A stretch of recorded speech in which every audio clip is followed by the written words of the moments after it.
Hello friend, कैसे आप सब। उम्मीद करते हैं कि आप सब अच्छे होंगे। आप सभी को हमारे इस चैनल पे स्वागत है। और आज के इस क्लास में हम लोग देखेंगे व्याकरण का दूसरा भाग। तो इसके पहले वाले क्लास में 10 नंबर क्वेश्चन तक पढ़ाई हो चुकी है और आज हम लोग 11 नंबर क्वेश्चन से आगे बढ़ेंगे। तो 11 नंबर क्वेश्चन कह रहा है प्लुप्त स्वर किसे कहते हैं। तो लिखेंगे उत्तर में, जिन स्वरों के उच्चारण में दीर्घ स्वरों से भी अधिक समय लगता है तो उसे प्लुप्त स्वर कहते हैं। जैसे में आपके सामने आ जाए सुनो, राम, ओम इत्यादि, ये सब जो है ना प्लुप्त स्वर में आते हैं। ठीक है, चलिए अब हम लोग देखेंगे व्यंजन। व्यंजन होते कितने हैं और व्यंजन किसे कहते हैं। तो 12 नंबर क्वेश्चन में है व्यंजन किसे कहते हैं। लिखेंगे, जो वर्ण स्वरों की सहायता से बोले जाते हैं तो उसे व्यंजन कहते हैं। जैसे क से लेकर ह तक। अब क बोलिएगा उसमें भी अ आएगा, ख बोलिएगा उसमें भी अ आएगा।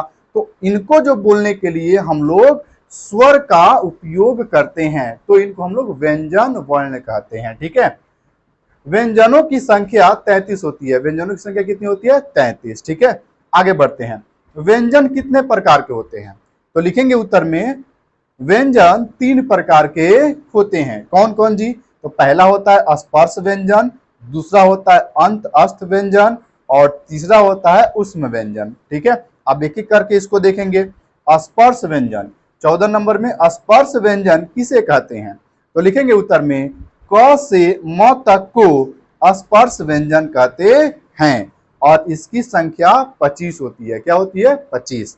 ध्यान रखिएगा। अब क से लेकर म तक तो लिख दिए कि 25 होती है, लेकिन अब इनके अंदर जो अलग अलग भागों में जो बट रहे हैं 5-5 भागों में, उनको हम किस नाम से जानेंगे। तो देखिए, क से लेकर के अंग तक को कवर्ग बोलते हैं, च से लेकर के इ तक चवर्ग बोलते हैं, ट से लेकर के अण तक टवर्ग बोलते हैं, त से लेकर के न तक तवर्ग बोलते हैं, प से लेकर के म तक पवर्ग बोलते हैं। ठीक है, चलिए अब आगे बढ़ते हैं। इसके बाद हमारा था अंत अस्त व्यंजन। तो 15 नंबर में है अंत अस्त व्यंजन किसे कहते हैं। तो लिखेंगे उत्तर में, य, र, ल और व को अंत अस्त व्यंजन कहते हैं और इसकी संख्या 4 होती है। यानी कि आपके सामने य, र, ल और व आ जाए, इनको हम अंत अस्त व्यंजन बोलते हैं। इनकी संख्या कितनी होती है? तो 4 होती है। ठीक है, चलिए आगे बढ़ते हैं जी। अगला है 16 नंबर, ऊष्म व्यंजन किसे कहते हैं। तो लिखेंगे उत्तर में, तलव्य स, मूर्धन्य स, दंत स और ह को ऊष्म व्यंजन कहते हैं और इसकी संख्या 4 होती है। आगे 17 नंबर, उक्षिप्त व्यंजन किसे कहते हैं। तो आंसर लिखेंगे, ढ अंग को उक्षिप्त व्यंजन कहते हैं। 18 नंबर क्वेश्चन में है संयुक्त व्यंजन किसे कहते हैं। संयुक्त व्यंजन ध्यान दीजिए, जैसे आधा क प्लस में स जोड़ देंगे तो बनेगा छ, त जोड़ र करेंगे बनेगा त्र, ज जोड़ य करेंगे बनेगा ज्ञ। इन सबको संयुक्त व्यंजन कहते हैं। अब हम लोग देखेंगे शब्द विचार। क्या है? शब्द विचार। शब्द विचार किसे कहते हैं, कैसे बनता है, इसके बारे में हम लोग देखेंगे। तो पहला क्वेश्चन है, शब्द विचार किसे कहते हैं। लिखेंगे उत्तर में, एक या एक से अधिक वर्णों से बनी हुई स्वतंत्र ध्वनि को शब्द विचार कहते हैं।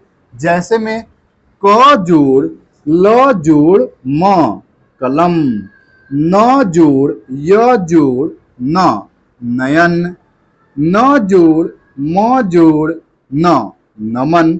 इस प्रकार के यदि शब्द आते हैं या फिर वर्ण आते हैं, उनको हम बोलेंगे शब्द विचार। क्या बोलेंगे? शब्द विचार। आगे देखिए 2 नंबर, बनावट के आधार पर शब्दों के प्रकार। अब प्रकार लिखिए या फिर भेद लिखिए, बात एक ही है। तो बनावट के आधार पर शब्द 3 प्रकार के होते हैं। पहला रूढ़ शब्द, दूसरा यौगिक शब्द और तीसरा होता है योग रूढ़ शब्द। ठीक है, आगे देखिए। तो 1 नंबर में था हमारा रूढ़ शब्द। अब रूढ़ शब्द के बारे में देखेंगे। 1 नंबर, रूढ़ शब्द किसे कहते हैं। लिखेंगे उत्तर में, वैसे टुकड़े जिनका कोई अर्थ न हो तो उसे रूढ़ शब्द कहते हैं। जैसे क, ल, प, र आदि, यानी कि वैसा शब्द जिसके उच्चारण करने से या फिर वैसा अक्षर जिसका कोई अर्थ ही ना निकले। ठीक है, जैसे क हो गया, ल हो गया, र हो गया, अगर सिंगल सिंगल इसको लिखिएगा, ठीक है, तो इसका कोई अर्थ नहीं निकलेगा। लेकिन वहीं अगर क और ल को जोड़ दिया जाए तो कल बन जाएगा, च और ल को जोड़ दिया जाए तो चल बन जाएगा। तो यानी कि बोला गया है कि वैसे अक्षर या फिर वैसा टुकड़ा जिसमें कोई अर्थ जिसका ना निकले, ठीक है, यानी कि जिसका कोई अर्थ नहीं निकले, उसको हम क्या बोलेंगे? रूढ़ शब्द बोलेंगे। चलिए आगे बढ़ते हैं। 2 नंबर, यौगिक शब्द किसे कहते हैं? लिखेंगे उत्तर में, जो शब्द कई सार्थक शब्दों के मेल से बने होते हैं तो उसे यौगिक शब्द कहते हैं। यानी कि बोला गया यौगिक शब्द किसको कहेंगे? जिसमें कई एक से अधिक शब्दों से मिलकर के अगर एक शब्द बना हुआ है तो उसको हम लोग बोलेंगे यौगिक शब्द। जैसे में हो जाएगा देव जोड़ आलय, देवालय, हिम जोड़ आलय, हिमालय। ठीक है, चलिए आगे बढ़ते हैं।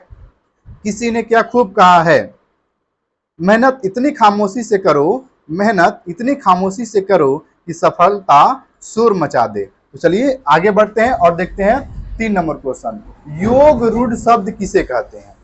तो योग रूढ़ शब्द वे शब्द जो यौगिक तो हो लेकिन समान अर्थ न प्रकट कर, समान अर्थ उसका प्रकट न होकर किसी विशेष अर्थ को प्रकट करे तो उसे योग रूढ़ शब्द कहते हैं।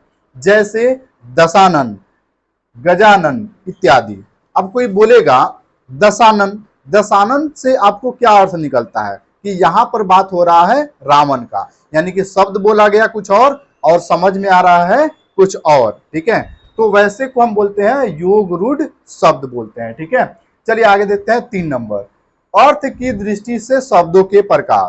तो अर्थ की दृष्टि से शब्द जो होते हैं वो 2 प्रकार के होते हैं।